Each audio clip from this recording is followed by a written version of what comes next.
सोचिए हज़ारों एकड़ खेती की उपजाऊ ज़मीन जिस पर लाखों पेड़ लगे हुए हैं, जिस पर पारंपरिक फसलें उगती हैं, वह ज़मीन सरकार किसानों से खरीदती है, जिसका मुआवजा भी अब तक पूरे किसानों को नहीं मिला, जिसकी मार्केट वैल्यू हज़ारों करोड़ की है। वही ज़मीन सरकार अपने दोस्त को, अडानी ग्रुप को बिहार में पावर प्लांट लगाने के लिए महज 1 रुपये पर ईयर की लीज पर 33 साल के लिए देती है।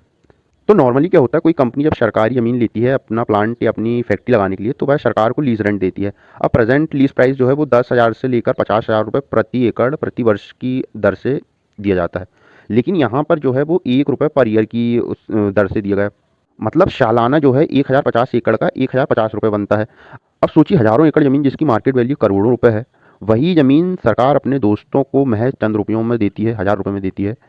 हाँ, इस बात को पॉलिटिकल टर्म पर क्रॉनी कैपिटलिज्म कहा जाता है। क्रॉनी का शब्द जो है वो इंग्लिश का शब्द है जिसका मतलब होता है दोस्ती। मतलब सरकार पब्लिक की ज़मीन, पब्लिक के रिसोर्सेज या पब्लिक के कोई कॉन्ट्रैक्ट अपने दोस्तों को चंद रुपयों में देती है, तो यही क्रॉनी कैपिटलिज्म कहलाता है। यानी रिस्क जनता का, रिसोर्स जनता का और टैक्स भी जनता का, पर मुनाफा कुछ खास दोस्तों का। अब सवाल ये आता है कि क्या यही ज़मीन अगर किसानों को या किसी छोटे व्यवसायी को दी जाती तो वह इतनी सस्ती दी जाती? क्या ये जनता का हक छीनकर दोस्तों को फ़ायदा पहुंचाना नहीं है? क्या ये जो हज़ारों लाखों पेड़ काटे जाएंगे तो इससे पर्यावरण का नुकसान नहीं होगा?